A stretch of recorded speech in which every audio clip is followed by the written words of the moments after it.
নতুন একটা ভিডিও নিয়ে হাজির হয়ে গেলাম। আর নতুন ভিডিও আমলকির আচার কিভাবে দেয় সেটাই দেখাবো। হ্যালো এভরিওয়ান, আসসালামু আলাইকুম।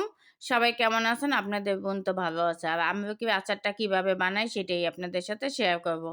আর এটা মুখে রুচি বাড়ে। আর সকল প্রিয় ভাই বোনরা যারা আমাকে কমেন্ট করেন, অনেক অনেক ধন্যবাদ, দোয়া ও ভালোবাসা। হ্যালো এভরিওয়ান, আর এখানে ওই যে স্টিম দিছি আমলকিটা, এখন এই যে বিচি ফালাই দিতে আছে আমার ঘরের মানুষটা।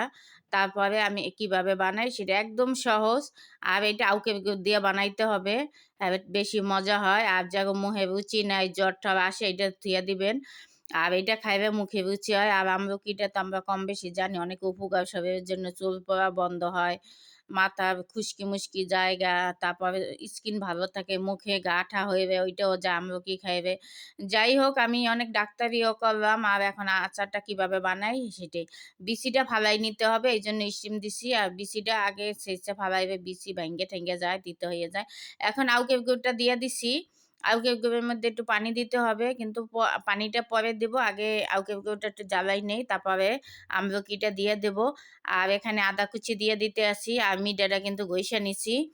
আর গালবা নিলেও হইতো, কিন্তু তামসা না করলেও হয়, একটু জ্বালাই নিলেও হইতো। যাই হোক, আদা কুচি দিয়ে দিছি। আর একদম সহজ বানানো, শুধু আদা কুচি দিব, লবণ স্বাদ মতন দিব। আর হচ্ছে পাঁচফোড়ন ভাজা, আর লাল মরিচের গুঁড়া, মানে আদা ভাঙ্গা, এইটাও ভাজা। যাই হোক, এখন নাড়াচাড়া দিয়ে আমলকিটা দিয়ে দেবো। আর মিটাটা একটু গালাই নিতে আসি। আর এইটা খাইতে কিন্তু অনেক মজা। এরকম জলফের আচারটাও অনেক মজা হয়, কিন্তু আমলকিটা অনেক মানে স্বাস্থ্যের জন্য অনেক ভালো, মুখে রুচি হয়। এই জন্য আমলকিটা আমরা কিভাবে বানাইলাম এটা। এখন এই যে আমলকিটাও দিয়ে দিলাম, এখন নাড়াচাড়া দিব, একটু সিদ্ধ হইবে। সিদ্ধ হওয়ার পরে আপনার মশলাটা নামানোর আগে মশলাটা দিয়ে দেবো, তাহলে একটু টেস্টটা ভালো হয়, ভালো মতন। আর এখানে পানি দিয়ে দিতে আসি পরিমাণ মতন, এটা একদম সিদ্ধ হয় না ভালো মতন, এই জন্য। আর পানিটা একটু সে বেশি দিছে, আমি একটু কম দেই। যাই হোক, আজকে আর একজনের রান্নায় দেখাইতে আসি। আর এই দেখেন একদম ভালো মতন সিদ্ধ হইবে, মোরব্বার মতন। আর এইটা খাইতে যে কি পরিমাণে মজা, সেটাই না।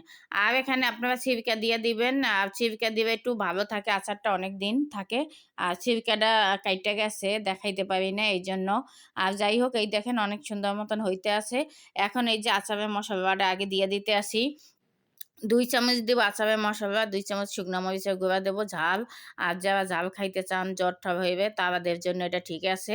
আর বাচ্চাদের জন্য এই করলে এই যে ঝাল দিবেন না, এই জায়গা থেকে একটু উঠাই রাখবেন। যাই হোক, এভাবে কারা, কারা বানাই খাবেন কমেন্টে কিন্তু অবশ্যই জানাবেন।